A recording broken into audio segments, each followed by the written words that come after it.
आता पाहूयात बातम्या विस्ताराने। महत्त्वाची बातमी, भाजपच्या परवानगीनंतरच अर्चना पाटलांचा अजित पवार गटामध्ये प्रवेश झालाय। भाजपा आमदार राणा जगदीशसिंह पाटील यांची माहिती आहे। शिंदे गटामध्ये कोणतीही नाराजी नाही असं देखील राणा जगदीशसिंह पाटील यांनी म्हटलेलं आहे।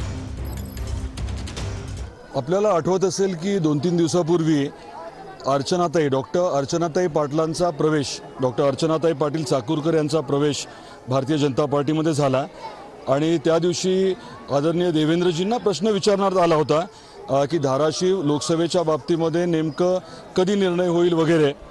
आणि तेव्हा देवेंद्रजींनी स्पष्टपणे सांगितलं होतं की जे स्थानिक लोकप्रतिनिधी आहेत, धाराशिव लोकसभा मतदारसंघातले जे लोकप्रतिनिधी आहेत, आमदार आहेत, नेते मंडळी आहेत, त्यांना आम्ही जबाबदारी दिलेली आहे।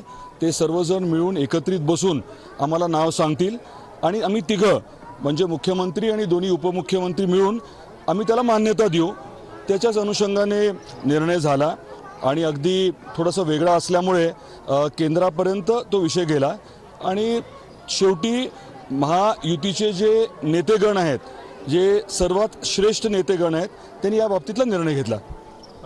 काल आणि आजच्या घडामोडी बघितल्या तर शिवसेनेचा शिंदे गट जो आहे तो आपल्या जल्लोषात कुठेही दिसत नाहीये किंवा कुठे तो दुरावला, त्यांनी नाराजी व्यक्त केली। तशी असं काही मला तरी जाणवलेलं नाहीये।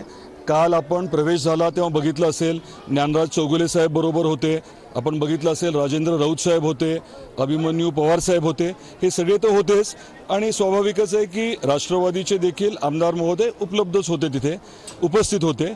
आज देखील आपण जर माहिती घेतली तर सर्वच पक्षाचे आणि पूर्ण मतदारसंघातनं लोक आज उमेदवारांचं स्वागत करण्यासाठी आलेले आहेत। संतोष जाधव, टीव्ही 9 मराठी, तुळजापूर।